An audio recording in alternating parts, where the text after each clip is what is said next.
that, Ricky. Come on, you got to be impressed. I'm impressed. Not only did they use it, they used the wrong tape. Oh, It's him, right? he looked like a professor.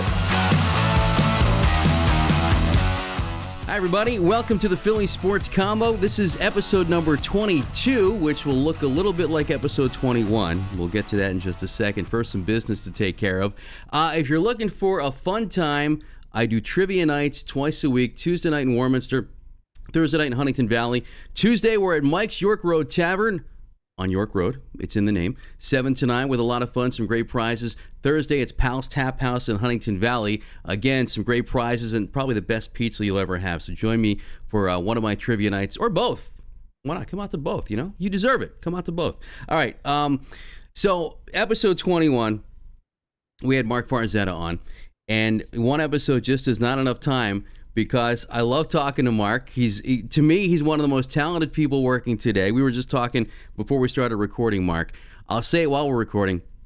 So we're recording this on Friday morning, September 20th, and normally I'm at work when you do the Farzy show, but I was off this morning, so I got to watch the Farzy show for the first time in a long time, and I'm reminded why I like you on the air so much. Very entertaining show, my friend. You were the perfect mix of information and entertainment. And kudos to you, man. It's a great show. Oh, thank you. That's very nice of you to say. I do appreciate that. I come from an animated people, Jason. I can't help that. And if you excuse me 1 second. Mom! I've made it! Jason Lee complimented me! All right. Sorry, I just had to let Mom know. There you go. That's validation right there, man. Eleanor's excited now. Eleanor's excited. Good to see you again, my friend. Yeah, I'm glad we could do part 2 of our... Of the podcast here, man. It's good to see you again. Yeah, it's always great to see you. And you know, as we're recording this, a mere hours ago, as John Johnson would say, a mere hours ago. That's one of his go-to lines. I love John. I love John. But John's great. Oh yeah. Everybody has a line, like, I don't want to call it a crutch, but everybody has something that they kind of lean on the air. I do. I haven't really heard many crutches from you, but we all have them. So anyway, hours ago. Yeah. As we're taping this, word gets out, story breaks that Joel Embiid has signed an extension with the 76ers. What was it, 3 years, $193 million? Let me get your take on that, first of all. I am not optimistic. I love Joel Embiid. I really do. I think he is fantastic. He's one of the greatest 76ers, obviously, ever. And it has been a joy to watch him. I just don't see him getting much better as he gets older. And that's true for anybody, but we're talking about 31, 32, 33, 34, 35. We're talking about that. Like, this doesn't end well. And I was of the school, even last year, of looking at it going, it's the most incredible season he's ever had. It's one of the most incredible seasons any NBA player has ever had. Yeah. And then he got hurt. He's not going to get healthier as his career goes on. I think, in all honesty, I don't see him. I don't think anybody who's being realistic sees him as being a MVP caliber player for the next 2 years. Yeah. And you're talking about a contract extension here that is still a lot of money that's going to be impossible to trade. I unfortunately think it turns into a very bad contract faster than a lot of people want to admit. And that's coming from someone who has admired him, admired his career. But the unfortunate thing is there is no greater if in sports than if Joel Embiid stays healthy. If Joel Embiid stays healthy, the 76ers can win an NBA title. Zero doubt about that. With Paul George or even without Paul George from years ago, if he stays healthy. But it's always something. Just as you have to be real about how much of a talent he is, you have to be real about how it's always something in the NBA. We're talking about with him in the playoffs, whether it's gastroenteritis, Jason, whether it's a torn meniscus, whether it's a broken face, whether it's a hurt finger. It's always something. Yes. It's always something. And I hate it. I hate acknowledging the obvious with them, but that's something you have to acknowledge because he is so great. And I'll say it again. It's the greatest if in sports. If Joel Embiid stays healthy, the Sixers are an NBA champion. No, that's very well put. Something. Yeah, the greatest if. And you know, I don't know how you feel about this. You know, even if he was totally healthy, okay. And I'm never one I've never been one to criticize what professional athletes make. It's a special skill that in a million years I couldn't do. You couldn't do. 99% of us couldn't do. But 3 years, 100. Is anybody worth $84 million a year? I don't care how good you are. Is anybody worth that kind of money, Mark? Here's the unfortunate thing. Yes, because we're talking about this in the sports realm. And and you're a sports fan. I'm sure you have plenty of conversations with people who are not sports fans. And one of the first things they always go to is, how do they make that much money? Doctors should make that. And you're right. They should make that much money. But this much money is available to those basketball players. They live in that world. And in that world, that pool of money exists. And they have very well-paid unions that take care of them greatly and battle it out with very well-paid owners that go into the business already being millionaires and billionaires. Yeah. So there's that much money available. If you want to name any other profession that's not a professional sport, if you want to make that much money, have that much money available in that sector of the business. Okay. And that's why they get paid that much money. Okay. So it's like it's the famous question of why do dogs lick themselves? Because they can. Because why do they make that money? Well, because they can make that money. It's as simple as that. They're worth that much money to people that can afford to pay that much money. That's why. Another great analogy out of Marc Farzetta. That's that's right. That was straight Socrates there, friend. Yeah. So you hear people talk about the contract, within the last couple of hours this morning, even after the end of last season. And the question always is, can they win a title with Embiid? And if they can't, are they better off just ripping the Band-Aid off and starting from square one? If they didn't re-sign Embiid, they eventually, I guess, would have to do that. But at this point, are they better off doing that? Or do you just kind of have to keep going back to the well with Embiid and just see what happens?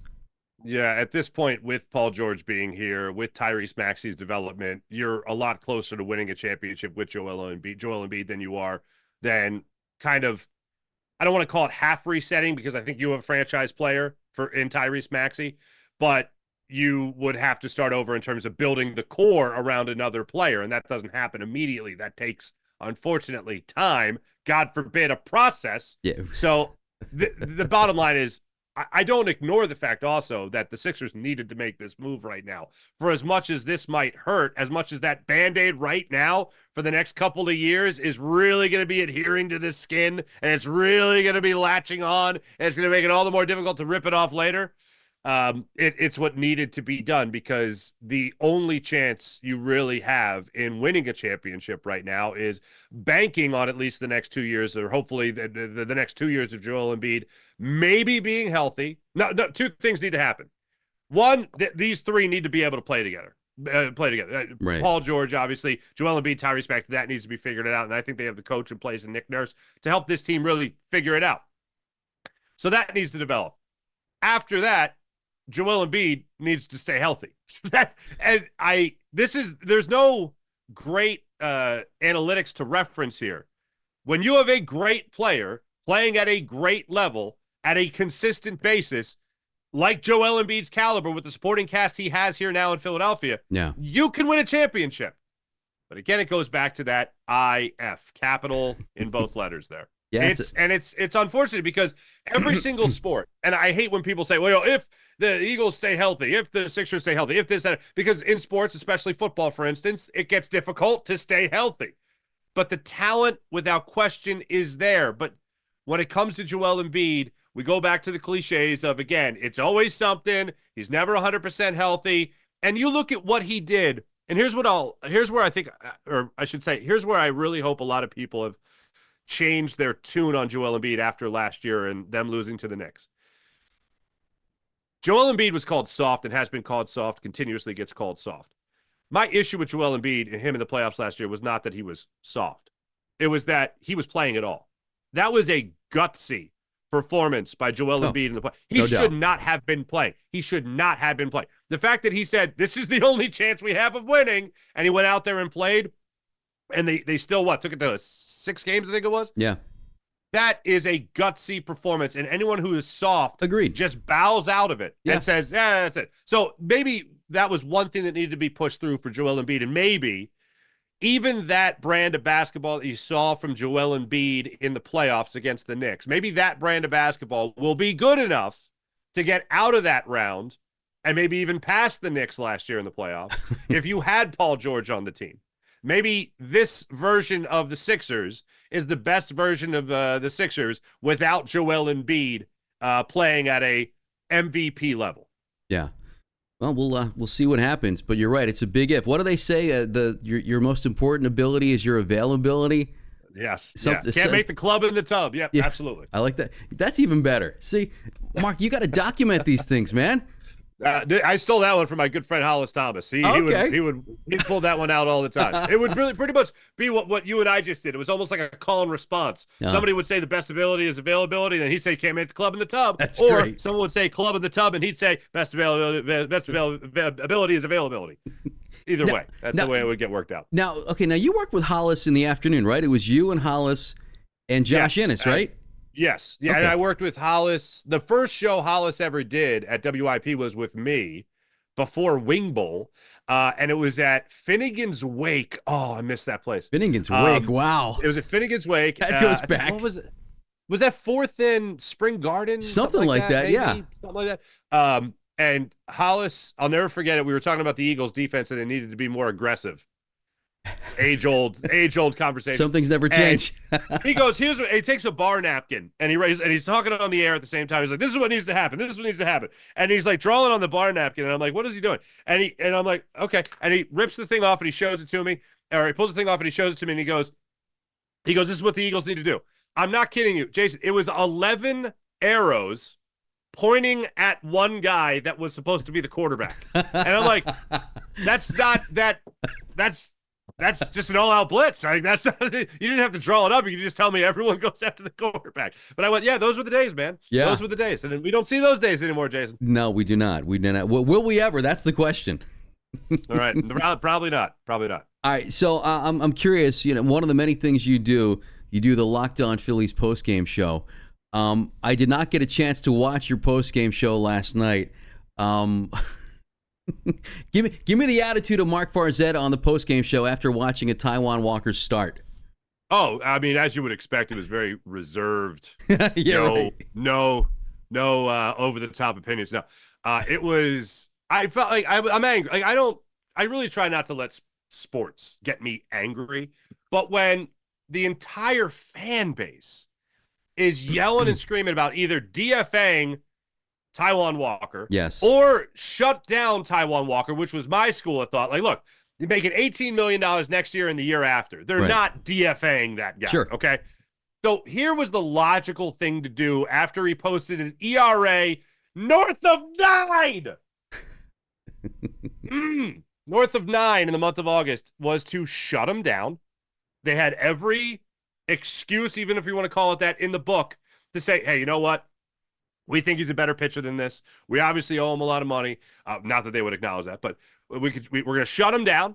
We're going to have him reset the year. He spent 2 separate stints on the IL this year. He obviously doesn't have it. Something's wrong. We're going to shut him down for the year. Yeah. And then in the offseason, you hope he could hit the reset button. He comes out next year. And maybe he's a 5th starter while you're waiting for Andrew Painter to be 100% healthy. Right. And he could maybe win you a couple games and have an ERA of 4.50 or something like that. Yeah. Not great, but obviously not god-awful as well like it was this year. But here's what really bothered me. The Phillies fans all said, like, it was basically like we all had a meeting. I think you were there. And we all had a meeting. We're like, don't ever start him again, please. I was in the back of the room. You're the okay. David Bowsey's like, no, you just wait. You just wait. He's gonna be fine. And you're like, no, seriously, don't start him. And then Rob Thompson's like, no, his velocity was better. Like, I think he'll be fine. And we're like, no, seriously, don't start him. And then they started him. Not only did they start him again, Jason, they started him in a late September against the Mets meaningful game against the New York Mets. And he not only didn't reward you for having faith in him, he went out there and gave you maybe the worst start of his career. Career high in home runs with 4. His worst start certainly of the season with 8. 8 runs, 6 hits, 4 homers, 3 walks in 3 1/3. I know. Colby Allard had one bad start, and they're like, well, that guy, he doesn't have it. Let's go to Taijuan Walker again and see what happens. And that's the thing. I mean, why wouldn't you give him a shot? Even Tyler Phillips, who I know got knocked around his last few starts. I mean, is he any worse than Taijuan Walker? You'd have a better shot with one of the rookies.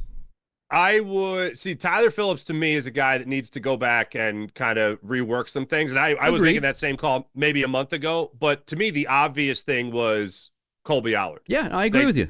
You have one bad, even his one start against, I think it was the Guardians, where he gave up a 3-run home run. I think he did it in the 4th inning. He'd pitched 3 good innings. 4th inning gives it the long ball. Phillies didn't get him. I don't think they got him any support in that game either. I'd rather see how he can bounce back I agree from with a bad start than the inevitable, which is, oh, look, Taijuan Walker's terrible, just like we all expected. Yeah. And to have that happen in September. And here's the other thing. At the time that we tape this, Phillies still, their magic number to clinch the division is 4 games. They're the only team, I think, in the top 5 in baseball, which, by the way, the Phillies are still number 1 in baseball record-wise because they have the tiebreaker over the Dodgers at the time we tape this. Right. They're the last team of the top 5 that will clinch a playoff berth. And they're number 1. Interesting. Yeah. Make it make sense, brother. Make it make sense. That's interesting. So, obviously, Phillies are in this position because they don't really have a 5th starter. I know you talked on your show this morning as we record this on Friday the 20th, on the Farzy show, about how Dave Dombrowski has not had a good season. Talk a little more about that because, I mean, listen, we all respect the man. You have to respect his track record. And overall, he's done a good job since he's been here, but not so much this season. Yeah. I think you really people have to understand. You can acknowledge that Dave Dombrowski is a Hall of Famer. You can acknowledge that he's taken, 4 different teams to the World Series. He's won, I think, 3 World Series. Tigers, Red Sox, Marlins, gone to the World Series with the Phillies. Like, that proves that you're pretty good at what you do. But you can acknowledge all that and say 2024 has been trash. Yeah. I know you still look, the best team in baseball, the best record, all that stuff. But when you talk about the tweaks that he was supposed to make from 2023 to 2024, Whit Merrifield, is that a good idea? Exhausting Taijuan Walker the way he's exhausted Taijuan Walker, is this working out? Tanner Banks hasn't even been that good in that acquisition. No, he is not. Austin Hayes. And I know the man's making his way back from a kidney infection, I believe it is, and things are looking good there. More power to him, good for him. But he didn't seem like the answer. This Phillies team needed that shot in the arm. And here's what's unfortunate. Dave Dombrowski told his team in 2024, this season, he told them, nobody's coming to save you, essentially. Yeah. I'm not going out there and getting a Brent Rooker. I'm not getting a Mason Miller. I'm not going out there and getting the guy. They got Carlos Estevez, fine. Not such a good showing in Milwaukee, but still, really. I'd rather have him in the bullpen than not have him in the bullpen, for instance. And it's time and time again, you're seeing guys come up that almost are unexpected, whether it's Weston Wilson, whether it's Cal Stevenson, whoever it might be. They're coming out and they're helping this ball club win. Buddy Kennedy, crying out loud, helped this team out more so than Whit Merrifield.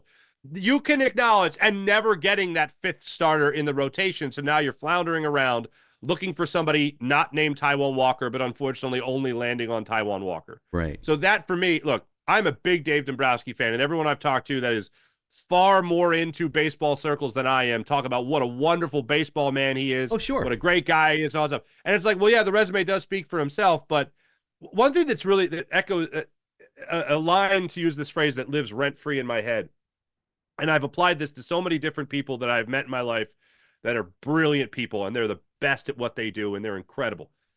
Every single one of them has a blind spot. They have a blind spot. And I don't need to go into details with certain people, but there's just one thing, like, this person's brilliant. You trust them with everything, but there's one thing that they do that's just like, why won't they see that they are that much close to perfect, that much more close to perfect? Well, if they just realized this didn't work. No, it's going to work. I'm telling you, it's going to work. No, that's definitely a square peg, and that's a round hole. It's like, no. You do it enough times, and the sides even out, and it's going to go through. So I think Dave Dombrowski looks at a guy like Taijuan Walker right now as a blind spot, and really, for the most part, 2024 has been a blind spot. The players that he accumulated to go into this season, at the end of last year going into this season, like, everything looked good. But the tweaks that were supposed to make the 2023 team, the team that was a game shy of the World Series, from that point on has been a failure. from Dave Dombrowski. Everyone else that he brought in before that to do their job, for the most part, they've done their job. Yeah. But this season, you haven't been able to correct the mistakes. So as we go toward the end of the season and look toward the playoffs, and we all assume that it's going to be a pretty good run. The lineup, the lineup still worries me a little bit. I mean, because they all still seem to go cold at the same time. I've never seen such a stacked lineup where everybody just goes cold all at once. That's what happened last year, in the Diamondback series. Do you worry that's going to happen this year in the postseason? Yeah, absolutely. I mean, I don't understand. Like, for me, the big thing people talk about is what you just mentioned, that this could just go cold. They could all just go cold. They could go ice cold, and you're exactly right. In the World Series against the Houston Astros, the Phillies hit, forget what it was, 4 or 5 home runs, and they won the game 7-0. I think it was game 3. I think they came out the next game, game 4, and got no hit. No Jason. hit, yes. Like that. Talk about things living rent-free in your head. Talk about things that make you lose sleep at night. While the Phillies were mashing and getting off to 30 games, in like May and early June, getting off to that 30 games over 500, whatever it was an incredible start to the season. It was amazing. And they finally got back to the 30 games over 500. The whole time I'm thinking in the back of my mind, they're going to go cold. Yeah. At some point. Nobody's going to be hitting. This is going to be terrible. Trey Turner, Bryce Harper at one point were like pushing each other to be maybe first, second, or third in like MVP, consideration in the National League. And then they both went cold. One guy got hurt. It was really bad. One guy now, and Bryce Harper, is still playing with injuries. But that game 3 and that game 4 in the World Series, considering the majority of the core is still together for this team, that haunts me. And I think that haunts every single Phillies fan. And if they're not hitting home runs, you feel like they're not scoring. And maybe that game 3 was a perfect example of that, where you hit, again, I think it was 4 or 5 long balls, and then you win 7-0, and then you literally get no hit the next day. That is what I think every Phillies fan dreads. Yeah, well, it's no matter how good a baseball they're playing going into the postseason. No, it's been a problem. I mean, and you just hit the nail on the head. It's like, it seems like if they don't hit home runs, they can't score. I mean, they don't, as the cliche says, they don't play small ball very well. Right. So, right. Yeah, I mean, I guess, it's hard to go into the postseason with a lot of confidence, because like you said, you always worry that's going to happen. But I guess time will tell. Hey, speaking of the Phillies, I got to ask you. So I watched the Farzy show this morning, and I'm assuming where you are right now is where you do the Farzy show. But do you just slide the brick wall in back? Like, what? How do you change the background there? Is that virtual? I mean, what is that? It's not virtual. It's the real deal. Okay. There. See, I got my Bryson Stott bobblehead. There you go. Take it right off. I like it. And I can put it back. Nice. Isn't that amazing? So what do? Just slide the brick wall in behind you? The Farzy show brick wall? No. That dresser. Those shelves are on wheels. I put them on wheels. Look at you. See, I feel. Like, see, here's the thing. You're handy, man. When I do somebody else's show, like I'm doing your show, I don't feel that it's appropriate as a guest to have my own stuff in the back, like Farzy show, because it's not the Farzy show, it's Jason's show. So I don't want to. Well, wait a second. Wait, hold on. I remember when I had my TV show, I had you on that show a few times, and we used to compare brick walls. You had the Farzy show brick wall, right? Yeah, I did have the Farzy show brick wall, which is totally fine, by the way. I know it's more in my head, I think, than anybody. I don't think you would ever be like, that jerk had his own logo. No, I mean, but to me, right. you should promote yourself. Right. I just, I think I had the same brick wall. I don't know if I had Farzy show logo. And plus, I was also in the old house. I've since moved. Okay. And I took a lot of time to build that set. I haven't taken a lot of time to build this one. Moving to a new house, we got a lot of projects, my friend. And it's down the list, a set. Unfortunately, especially when I still got the brick. You know what I mean? I still got the brick. I still got the egg crate soundproofing. You know what I mean? Great. That's all you really need. And the microphone. I like and the my egg beautiful crate. face. You're a handsome man. I've always said that. Listen, thank you, sir. Not everybody can pull off the bald look. I mean, I couldn't, but it looks good on you, man. I'm going to say this. Here's my public service announcement for the show. Okay, for the Philly Sports the show here, Philly Sports Conversation here. This is what we're going to do. For all the soon-to-be bald men that are doing what I did, which is fight the good fight, just let go. Just let go. Yeah. Just buzz it. Just buzz it, shave it, just stop fighting the good fight. If you're in a position like I was many years ago of strategically placing hairs perfectly in place, it's over, man. Once I lost this, I was like, it's time to go. All right, it's time to go. Let me ask you this, because you do a lot of on-camera work. You know, you do the Farzy show, you do your Phillies post-game show. You're now doing the Eagles post-game show at Parks Casino with Seth Joyner and Derek Gunn. Do you wear TV makeup, and if so, do you do your whole head? Because it's very difficult. It's very difficult. I don't, but yeah, go ahead. And I was going to say, we've had Dave Spadaro at our station. In fact, he was just there a couple weeks ago, and watching Dave. You know, Dave is such a precise broadcaster. When he's on TV, he brings his own makeup, and he's dabbing his head all the way around. That's a lot of makeup, man. So it's a lot of ground to cover. You know what I'm saying? It is. But I mean, and I'm not saying that about Dave. I'm saying about and Dave makes it work too. I mean, he looks good. But you don't do the TV makeup.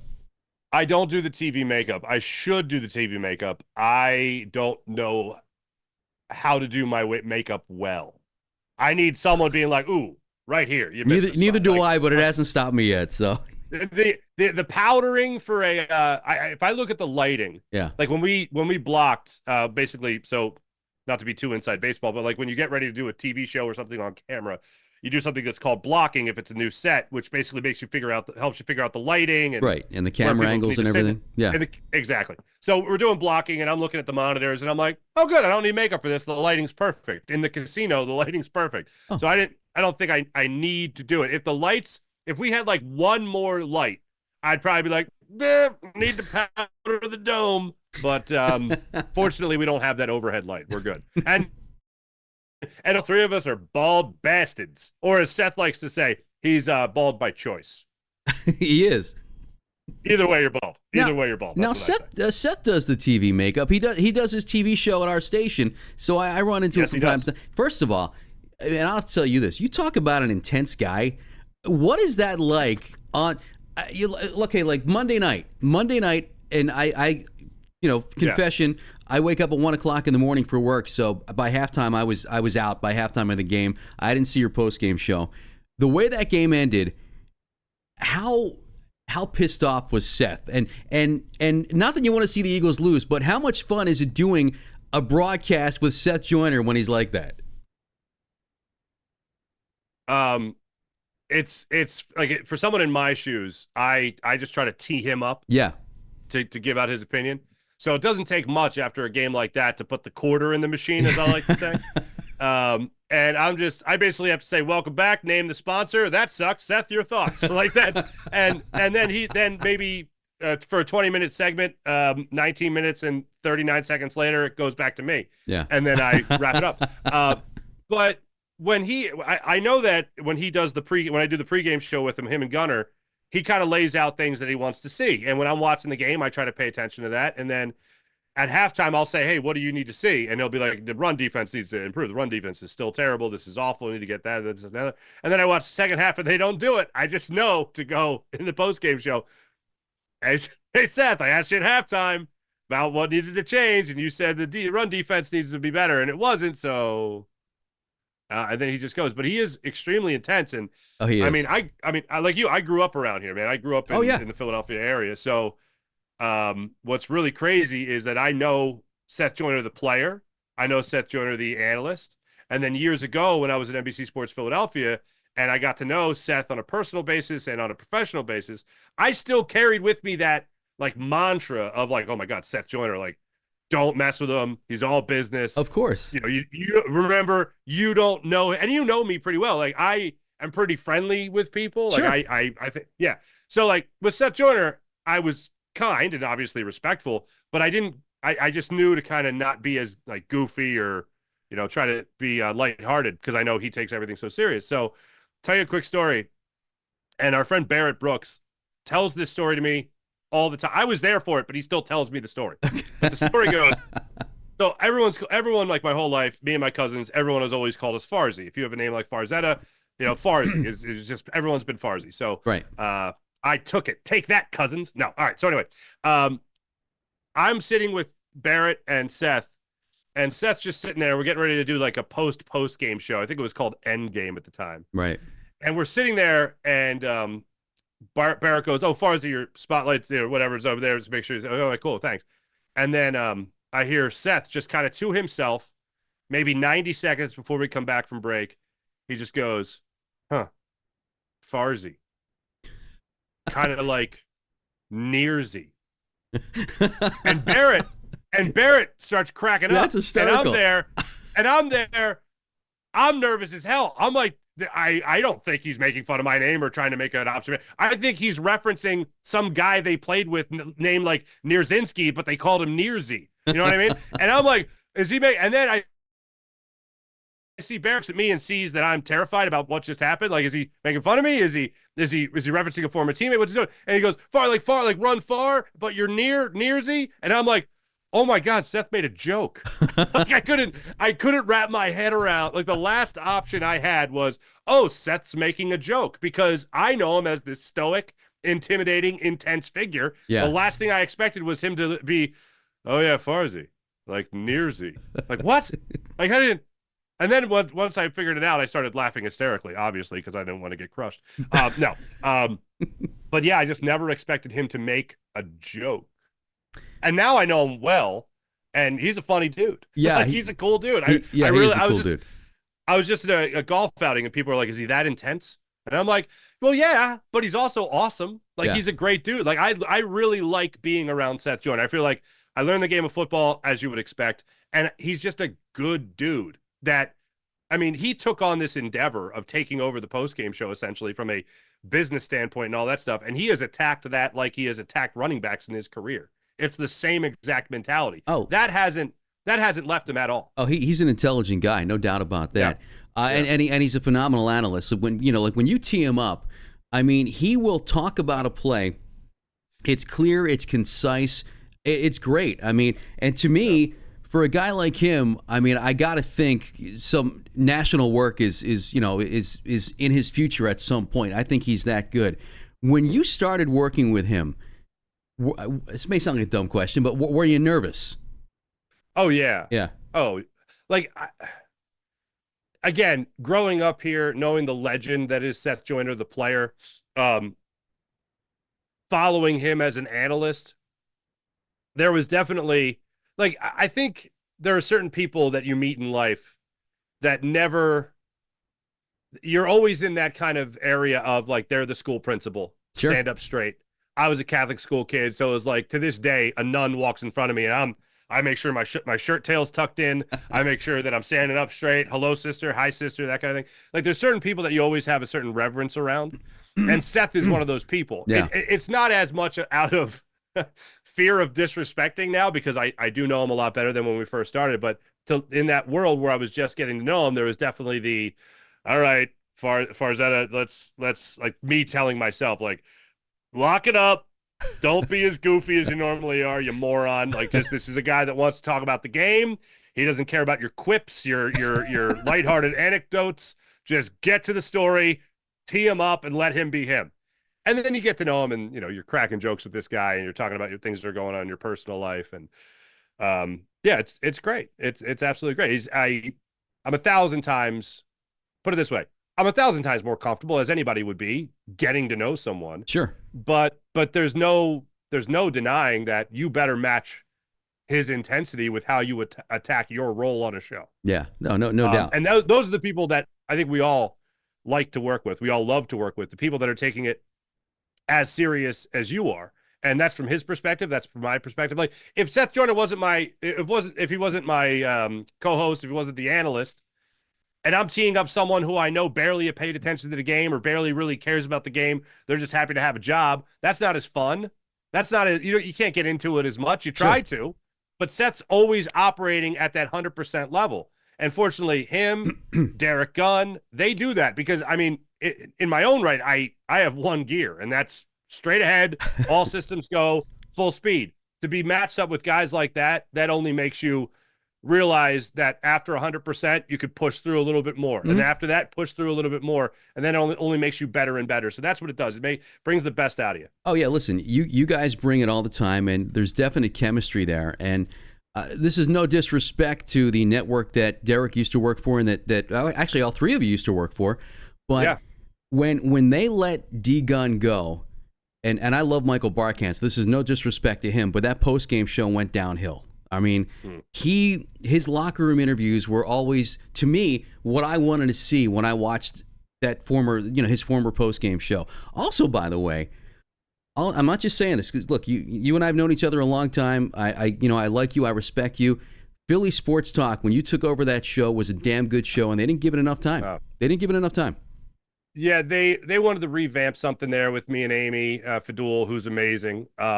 And might rival Ray Didinger as the nicest human being to ever exist. Yeah. Just putting it out there. Never met her, but she seems great. She's awesome. Yeah. She's so unbelievably fantastic and talented. They wanted to revamp something with that, and then it was just kind of really something that was made at the headquarters decision. Basically, anything that's not game centric, they didn't want to do. Well, it's a shame. That was that. So we were happy that we saw ratings go up, and we were very happy about that. That means we did our job. But when something comes down that's well over anyone's heads that we see on a consistent basis, there's nothing you can really do about it, unfortunately. And to second your point about Michael Barkant, he is fantastic. Yeah, he's great. Derek Gunn, we both got let go the same day. Really? And wow. I was shocked because he had obviously been – because it was post-COVID. Baseball was back already, and I think everyone had kind of a sense that, oh, we made it through. Now sports are back. Now this is great. We'll be fine. And then it obviously wasn't like that. And that was a network that Derek really helped build. Like, he put out an announcement, and he should have. I didn't. I was only there a couple years. Right. So I didn't feel like the same ownership of the station. Well, he was one of the originals, right? He was there from day one. Yeah, him, Leslie, obviously. D. Lynam. Neil Hartman, Ron Burke, D. Lynam, Michael. Ron Burke. I forgot about Ron Burke. Yeah. Yeah. He was great. I think my first day as like a full-time employee, because I had done 700 level show for about a year. Then they flipped me over to PST. I think my first day full-time was Ron Burke's last day. Really? And I walked in and everyone was like clapping. And I was like, guys, I know it's just started. Oh, wait, not for me. No, I didn't say anything. I observed immediately what was going on, and they presented Ron Burke with something. And I had a couple interactions with him. And one of my interactions with Ron Burke was at T.O.'s house, the sit-up weekend, when he was doing the sit-ups. Wow. I was there the day after. Okay. And I will never forget, I was doing call-ins for WIP, and I just started, and I'll never forget, I got off the phone, and T.O. came out of his house, and Ron Burke came out of the CSN truck, and he goes, "Hey, was that you on WIP just now?" And I said, "Yeah." And he goes, "That was good stuff, man." Nice. And I was 22 years old, fresh out of college. Wow, Ron Burke just came up and was like, "That's great." I was like, "Oh my God, thank you, Ron Burke." I remember he had his writing, and you know, as you know, anybody who works in television, writing is important. You know, you write your own scripts. He was so creative, but he had some go-to lines that every time he would say the line, I would love it. Like if he's doing basketball highlights and nothing but Sportsnet. I mean, you know. That's right. Right. I mean, wow. It was great. It was great stuff. He had I wish I could think of more. He had so many lines like that. But you know what? He was great. Neil Hartman's great. Neil Hartman's doing great things now at Rowan. He's running yeah. a great program at Rowan, yeah. And I know Leslie Goodell went into real estate, I think. Leslie actually helped me, and I'm going back a couple of years now, because I guess she does some PR work as well. She helped me book Brian Dawkins on my old TV show. The only time I had ever talked to him, but man, you talk about a thrill. That was Leslie's awesome. So great. She is well, first off, just unbelievably talented. She's just awesome. Yeah. And then as a person, I always loved going to the Phillies games, going to the press box, and if there was a seat next to Leslie, I sit next to Leslie like every time. Yeah, she's awesome. Just an incredible person. Yeah, and again, talented as hell. Oh, you know, I want to go back to Seth Joyner for a second. I just thought about you'll love this story, Seth Joyner story. Okay, so you know, Seth, as I said, records his TV show at our place. First time I met him, okay, I walk into our green room. He's there, and I'm like, I'm gonna go say hi to Seth Joyner. He's right there. I'm gonna go in and say hello, introduce myself. You know, stands up, shakes my hand. But as we're talking, so, and again, not to get inside baseball, the IFB. So it's the earpiece, you know, the earpiece that TV people wear. It's called I don't even know what IFB stands for. Do you, Mark? Interrupted feedback. Really? Is that what it is? Unless that's just something somebody told me years ago. and that was just a lie. Like, remember, like swag, those swag T-shirts and stuff? Yeah. It stands for stuff we ain't gonna get. I don't know if that's true, but yeah, I'm pretty sure IFB means interrupted feedback. At my place, it usually stands for it's friggin' broken, but that's a whole that's. But so it's okay. So it's the how would you explain? It's the earpiece in the ear, and there's like this little coil, and it hooks back into something that you clip on the collar of your shirt. Then it's a little so the producer wire can talk to you. Was it? Yeah. So the producers, everybody can talk to you. So, and there's this little wire that comes down, and you plug it into a box. Anyway, Seth stepped on the wire, and it kind of came undone in back. The thing it plugs into that clips onto his collar. Yeah. So he says to me, "Hey man, can you plug that back in for me, Mark?" I mentioned being nervous meeting him. First time, my hand was literally shaking. Okay. And I'm trying to plug this thing in. I swear it took me almost a minute to plug this thing, and I could tell. It's just like, you okay back there? But he was really cool. Now, I mean, I've talked to him a few times since then, and he's just the nicest guy ever. He's great. He is. He's great. Yeah. Now I'm like legit curious about what IFB stands for. You looking it up? IFB ceiling. No, this is okay. There's like a million different acronyms that they use this for. I'll find out. Hey, yeah, okay. This is riveting for your podcast. It really is. It really is. And it's an inside TV term. Interruptible foldback. That can't be what. Also known as interrupted foldback, interrupted feedback. Hey, there you go. Monitoring a queuing system used in television, filmmaking, video production, and radio broadcast. We're professionals, people. We had to Google it. We're not professionals, but we pretend to be. All right, all right, we've been talking now for almost 45 minutes, and we haven't talked about the game coming up on as we record this on Friday morning. Game coming up on Sunday. The Saints, as we all know, have had two really good games. They demolished that. What did they score? 91 points, I guess, something like that in their first two games. They're averaging 45.5 points. Yeah. And if the Eagles couldn't get a pass rush against Atlanta, they got no shot at getting a pass rush against New Orleans. Is this game going to be as much of a disaster as I think it's going to be? I don't think the Saints are going to win 45-10 or anything like that. I mean, I'll start at the end. I see the Eagles losing this game 31-17. Okay, well, that's two touchdowns. Not 45 points. Exactly. Yeah, it's not,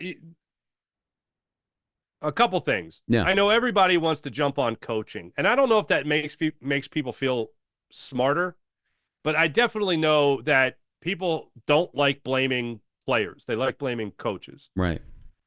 Saquon Barkley dropped the ball, literally and figuratively. He catches the ball, you win.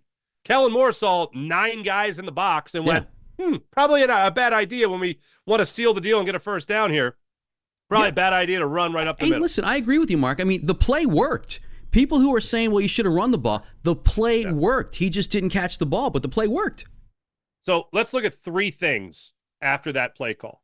Or 3 things after the call was made, it wasn't executed, so that's one. The play worked, but Saquon dropped it. He was open. The ball was right there, and he dropped it. Right.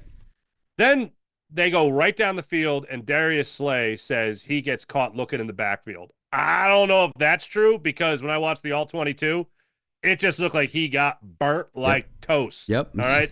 Juked out of his pads. Yes, exactly. And then Jalen Hurts made a dumb play again. And here's what bothers me about these Jalen Hurts interceptions. A lot of times, especially the ones that are on first down, and I'm going to hit rewind here because I know a lot of people are calling back to last year, and rightfully so, because you want to know that last year is far behind you. Right. It doesn't feel like last year is far behind you right now. 8:15 to go, fourth quarter, Seattle Seahawks game. 1st and 10. Eagles in the Seahawks territory. 1st and 10, he bombs it down the middle of the field to Quez Watkins. The ball's intercepted. Quez Watkins, yep. I don't give a damn if the ball was underthrown by a hair and the defensive back made a great play on it. That is a dumb decision by Jalen Hurts to throw that ball. Agreed. When you have the lead, you're up 4 points in the fourth quarter, and you have, I think it was Kenny Gainwell open at the line of scrimmage, or it was DeAndre Swift. Dump the ball down to, he gets a couple yards, maybe even a first down, and you continue the drive, you eat clock, and you're doing fine. Yeah. This game, 24, I think it was 24, 27 seconds left. You have a timeout in your back pocket. You just got a first down. Jalen Hurts on the interception drops back.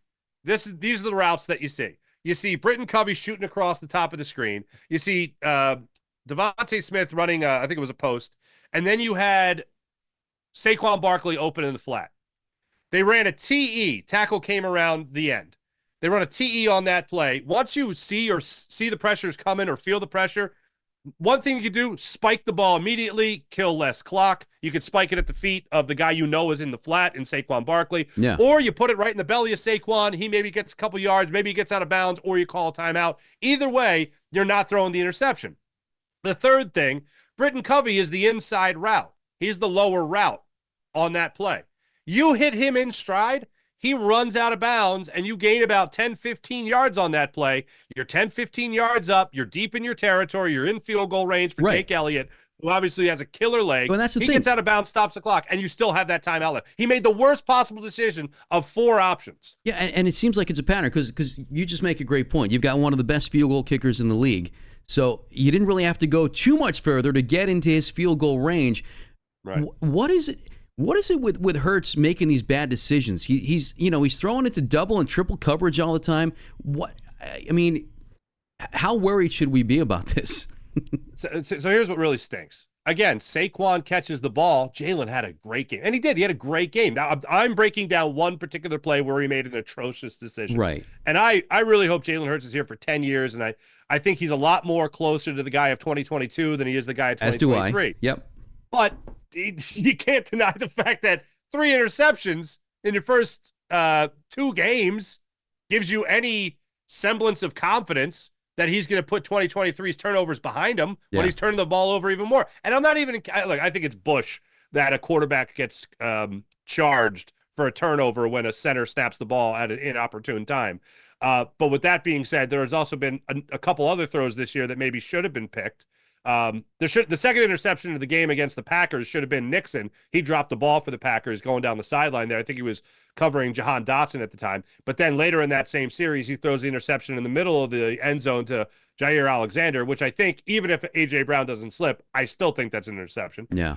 So it's just really bad decision-making, and they're so egregiously avoidable that, this isn't a drastic change Jalen Hurts has to make. Again, there were 4 options for him to choose from. He chose the worst one.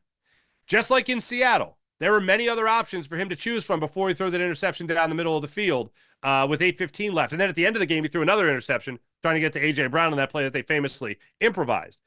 The interception in the middle of the end zone against the Packers to Jair Alexander, he's scrambling with the football. You either throw it away or you just run out of bounds and you kick the field goal. Yeah. That's all you need to do. In this instance, again, the 4th option was the worst option, and he chose the worst option. That is what a lot of people would term as hero ball. And when Kellen Moore was asked about it Thursday, he said, the safety made a great play on that one. Okay. Yeah, they made the play. But a great play? Yeah. I don't know if that was a great play. No, because there were 3 better options to choose from if you're Jalen Hurts. So how, if they do lose this Sunday, as you and I both think they will, hopefully people listening to this on Monday and Tuesday look back and be like, those guys were so wrong. But that was morons. Yeah. But how warm is Nick Sirianni's seat getting as all these problems mount? Is there a chance a change could be made during the season? Would they do that? Definitely. Yeah. Definitely. Absolutely. And it's not something look, they fired Chip Kelly with a game left. There hasn't been an instance in the Jeffrey Lurie era where I think early or mid-season, no, there hasn't been, they fired the coach. It's been off-season or a game left. Yeah. Chip Kelly, dug his own grave by just making the owner felt like he wasn't the owner anymore, and that's always a big mistake, letting the boss feel like he's not the boss. Not really good in any avenue of work. But that's what cost Chip Kelly is that last game, and maybe even one more year. Yeah. Because Jeffrey Lurie in the earlier days had given coaches at least one more year. Andy Reid kept getting himself more years by having success in that one more year until he finally didn't. But when you look at Nick Sirianni, I didn't want him back. And what the Eagles are doing right now is I feel very similar to what they did with Howie Roseman in the final year at Chip Kelly, where they took everything away from Howie and they said, you get in that broom closet. Chip Kelly, you got final say over everything. This is your show. You have the keys to the Cadillac. Don't drive it into a wall. All right, thanks. Nick Sirianni isn't in the broom closet, but he's the closest to the broom closet since Howie Roseman was in it in that season. Yeah. Keep on doing things unconventionally. Now, the Eagles were rewarded 2 years later when Howie Roseman came out of the broom closet and went, hey, we're going to win a Super Bowl, and that's exactly what they did. So they were able to revamp that rather quick. You can't keep doing that and expect success. Nick Sirianni was hired, and people just talk about play calling. It's not just about play calling. Let's think about this. God forbid. Nick Sirianni was hired to be the play caller. Nick Sirianni was hired to be the play caller, the game planner, and emotionally intelligent. Okay? Now Nick Sirianni no longer calls plays, no longer is the game planner, and apparently did not address the locker room after they just had a heartbreaking loss to the Atlanta Falcons. So now what does he do? He bounces around from meeting to meeting. He gets all this time to meet with Howie, to meet with Jeffrey, to meet with the linebackers, meet with the wide receivers, meet with the tight ends, meet with the offensive line, meet with the offensive coordinator, and then do, oh, here's my 2 cents, and then he leaves. And even if he didn't like the last play that the offense ran, or excuse me, the 3rd and 3 that Saquon dropped, even if he didn't like it and he wanted to overrule it, I don't think he would overrule it. Right. Because who really put Kellen Moore in place? It wasn't Nick Sirianni. Oh, didn't he? It was Jeffrey Lurie and Howie Roseman. If he overrules Kellen, he overrules his superiors. Well, that's a great point. But didn't he kind of throw Kellen Moore under the bus when he was asked about that? Oh, absolutely. Yeah. Oh, absolutely. Well, here's the thing. So, under the bus, okay? I know it's an overused term and all that, but for me, I don't feel like that's like we knew going into it. Nick Sirianni made the decision in the first quarter to go for it as opposed to kick the field goal. He should have kicked the field goal. I wanted him to kick the field goal in the moment. That I knew he wasn't, don't get me wrong. But that early in the game, take the points, second possession of the game. Agreed. Take the points. Yeah. You don't know how it's going to go. You don't know if Kirk Cousins is going to throw an interception, a sack fumble. You don't know what's going to happen next. Just take the points. Just take the points. He didn't. That's on him. That was a bad decision. At the end of the game, you have the 3rd and 3, and then after the game, Nick Sirianni is asked about that call. He reiterates what we already know. Kellen Moore makes the play calls. Right. That's it. He might make the decision on 4th down, kick the field goal or go for it, and then Kellen dials up the play. But people are talking about Nick Sirianni. He needs to be fired for that play call. Did people miss all of last season? Did people miss the offseason? They neutered Nick Sirianni. They did. He has next to no power. He is essentially now a high school guidance counselor of the Philadelphia Eagles. And Kellen Moore's calling the plays. Vic Fangio's running the defense. If Nick Sirianni is not going to be emotionally intelligent now and not motivate the team, not correct mistakes, not aid in that, then I think people are going to get their wish, myself included, which was that they're just going to get rid of him. If the Eagles lose 2 more games going into the bye week, that's going back, looking at over the last couple of, let's see, in the end of last season to now. You're looking at this Eagles team that has just been nothing but struggles with a head coach that can't find the plug for the gaping hole in the boat. That's where they're going to flip it over. Most likely flip it over to Kellen Moore. I don't think Vic Fangio wants any part right now of being the head coach of a football team again. I agree. And that's where I think Kellen Moore gets that opportunity. Well, what about all this talk about Bill Belichick? It seems like, because I guess he was on the Manning cast Monday night, and he was talking glowingly, and people thought he was talking glowingly about the Eagles because he has his eyes on the coaching job. Your thoughts on that? Is that true? What do you think? I think it's true. But here's the only thing that makes me think it's not. I think that it's there. Bill Belichick was available. Everyone already knew he was available. Yeah, he was. The report came from Jeremy Fowler already that the Eagles had shown interest. You know, that they kicked the tires, that Jeffrey Lurie has a great admiration for Bill Belichick. If Bill Belichick comes here, then that is Jeffrey Lurie going back to a non-meddling owner. That is Howie Roseman taking a back seat to Bill Belichick. Yeah. That's something we haven't seen in quite some time. one of the reasons a guy like Good Nick point. Sirianni gets hired is because you check the box that is the most important box. It's the box that Chip Kelly said, yeah, no way. It's Jeffrey Lurie owns the team. Have Jeffrey or Lurie feels like he owns the team, and that Howie Roseman can control the personnel. That's why you didn't hire a Jim Harbaugh. That's why maybe even last year you didn't hire Bill Belichick. Maybe that's why they never hired Bill Belichick. Right. But if they want a quick fix, if they have a lot of confidence in Jalen Hurts, and let's not forget the quote from Jeffrey Lurie 2 years ago, where they talked about Jalen Hurts and his phenomenal dedication to excellence. Like, that might be the nicest thing anyone's ever said about an athlete, one of their athletes. An owner has said about one of their athletes. A phenomenal dedication to being excellent. I don't think that's just something that Jeffrey Lurie is pushing aside and thinks Jalen Hurts is no longer capable of being a great quarterback. But I think if he finds the right coaching staff to put around him, he can get there. Yeah. And I don't know if he's looking at Nick Sirianni right now as if he's the right guy to be running this ship. Yeah, no, agreed. All right, in the last few minutes, I want to ask you a TV question. All right, because and it's about a guy that you know well, who you worked with for a long time. You were on the production team of NBC's Sunday Night Football. People and listen, Al Michaels. Okay, I'm a huge Al Michaels fan. Never met the man, but obviously a lot of respect for his work, and again, a huge fan of his. He's one of the all-time greats, But now people are saying he's not enthusiastic as he used to be. I still think he sounds great. When I watch him on Prime, I still think he sounds great. Your thoughts on Al Michaels? I mean, to me, a guy like that should kind of write his own ticket. He can leave whenever he wants to leave. He can stay as long as he wants to stay. That guy's a legend, and he deserves to go out the way he wants to go out. And I still think he's doing a good job. Personally, love Al Michaels. I absolutely love that man. He made me feel like we grew up together in my time, 11 seasons on Sunday Night Football. Like, he was that welcoming, that kind.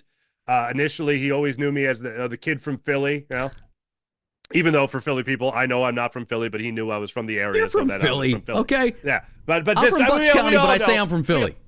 We all know. Jason, we all know the people. We all know. You're not from Philly. I know. I just want to say it.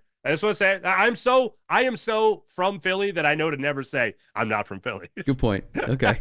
So I would see him and he'd be like, oh, he talked to me about the Flyers because he's a big hockey fan and all that stuff. But like, from a broadcast standpoint, I agree with everything you said. He's Al freaking Michaels. Exactly. I can't speak to him this year because I've had Phillies coverage while the Thursday night games have gone on. So I haven't heard him this year in the two games. But I find his broadcasts, for as recently as I've heard them, again, not this year, so I don't know if there's taken some kind of turn here, but I'll speak on that as well. But I just find his broadcast to be so enlightening. And I really enjoy something he does that's not a catchphrase. It's nothing like that. It's just an inflection where it might be an extremely exciting play, but he doesn't want to overreact because he realizes that both fan bases are listening. So he doesn't do this like, and in for the touchdown is Saquon Barkley. An incredible run by Saquon Barkley. He has this kind of surprise delivery. Yeah, where that's a good way to put it. Yeah.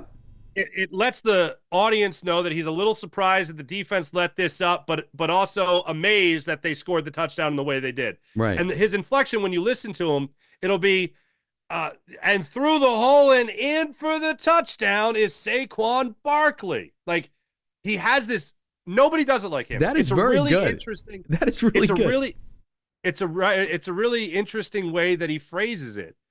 That I think really scratches both itches for the fan bases watching the game. So I love that he still is able to do that. On the other side of it, if you're someone that's saying he should retire, he's done, he's not into it anymore, then these are some of the best years of a broadcaster. I like a guy that's a little ornery, a guy that stayed in a hotel that wasn't quite up to his par. You know what I mean? And then he's going to the game and he's the hell with this. Like, I kind of like that.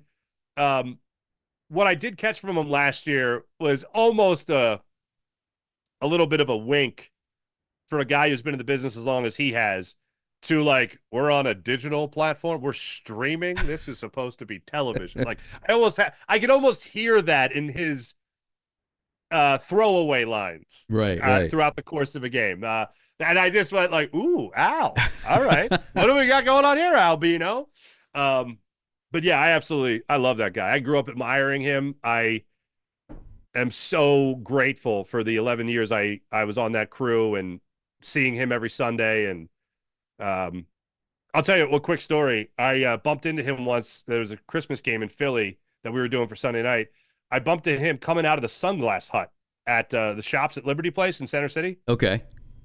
I was stage managing Sunday Night Football, or excuse me, Football Night in America at the time, and he would do a hit, so I would see him every Sunday. So he sees me, I see him, we do the, oh, hey, what's going on? Good to see you. And I didn't know elbows were a thing.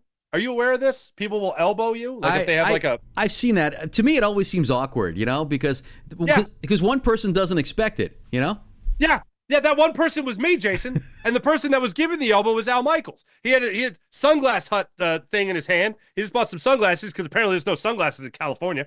Anyway, we're talking, and then he goes. I thought he was going out for like the bro hug. Mm-hmm. Oh no! Oh, he wasn't. Oh no! Quite the polar end of the opposite end of. So I had the most awkward. He basically put his elbow. I got Gordie howled. If you understand the reference. He just elbowed me, unbeknownst to him, he elbows me in the chest as I go for the most awkward hug of all time. Oh, my God, the great that's Al funny. Michaels. Anyway, then we caught up, and I saw him later that week. Yeah, good times. Good times. Yeah. It's fun starting out in the business. Yeah, I know. Listen, man, you've got a lot of great stories. You've done so much, and you still have so much to do. That's why I love talking to you, because, We are that. grizzled veterans, as they say in the business, right? Hey, okay, listen. Isn't that weird? It is. Tell me about it. Listen, I remember a time. Okay, quick story. I remember a time in our newsroom at Channel 17. I remember a time when I was the younger guy. Okay, now I'm the old guy, and I'm working with people literally more than half my age. Okay, I'm working with some people who were born in like the late 90s and even 2000, all right? And I was born in 1973. So I forget, I was talking to, it might have been one of our interns, and you talk to somebody a lot younger, and they'll say something that makes you realize, okay, geez, I am in my 50s, aren't I? Well, you're not, but I am. What are you? You're in your, I got like 10 years on you, right? What do I get? I'm gonna tell you. I'll tell you this right now, and I don't celebrate my birthday, so don't say it, but I turned 42 tomorrow. At the time we taped this, I turned 32 on, or 42 on Saturday. Wait a second. Seriously? So your birthday's September 21st? That is correct.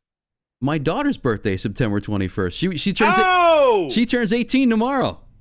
Oh my God! There you go. Oh, happy birthday, hon. That is so cool. All right, where was I going with this? Oh, okay, yeah. So you were old as hell. That's where you were going. Exactly. So I'm talking to. Somehow the Flyers came up, and great Flyers players, and I forget how it came up, but somehow we started talking about Mark Howe. Remember Mark Howe from the teams in the 80s? Yeah, sure. And I mentioned Mark Howe, and the kid says to me, yeah, my dad was a big fan of his. I'm like, okay, all right. I'm old enough to be his dad. Okay, that's fantastic. All right, before I let you go, you know what I'm going to ask you, right? No idea. You got to do your Sinatra for me. I love. I love the Farzetta Sinatra.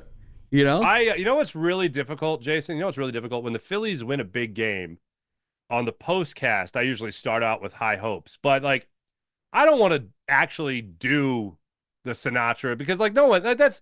If I do a bad Sinatra, then that's somewhat enjoyable. But if I do a good Sinatra, people are just like, this guy's just showing off. You know what I mean? So I intentionally tank it just to not come off as conceited. Okay. And it takes a big man to do that, Jason. It takes a big man to do that. Well, I don't want to put you in an awkward spot then if you'd rather not. No. For you. Okay. For you, baby. No. All right. My daughter loves Frank Sinatra now. Again, she's 5 years old. Well, you're raising her right. You know what's I'm doing the same thing with sports. Like I'm trying not to push it on her. Yeah.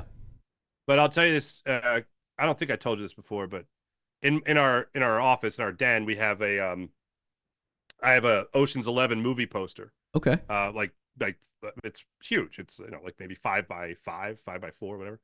And it's hanging behind the desk. And my daughter walks into the room. She goes, "Daddy, who's that?" And I go, "Oh, those are actors and singers that Daddy really likes, entertainers. They were known as the Rat Pack." And she goes, well, who are they? And I go, well, that's Dean Martin, that's Sammy Davis Jr., that's Frank Sinatra, And I go, I don't think Joey Bishop's on there. No, I think Joey Bishop was, whatever. So she goes, oh, okay. Are they your friends? And I go, no, sweetheart. Again, she at the time is like 4. Oh, and I go, no, I just people that I really like. And she goes, oh, okay, where are they now? I go, well, they've all passed away. They all died. And she goes, oh, okay. And then maybe 3 months later, she comes into the room. She looks at the poster and no prompting, she goes, they're all dead. And then walked out of the room. And I just lost it. But the song she absolutely loves is come fly with me, come fly, let's fly away. Oh, that's awesome. If you could use some exotic booze, there's a bar in far Bombay. Now, do you sing that with her?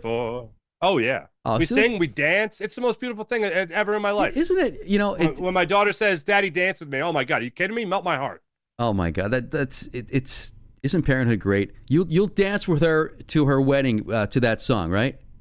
Yeah, I hope so. Yeah, I describe it as this for my friends that are just having kids that are a little younger than mine. Is that I describe it as, especially early fatherhood. Early fatherhood is the greatest joy a man can experience while having zero fun.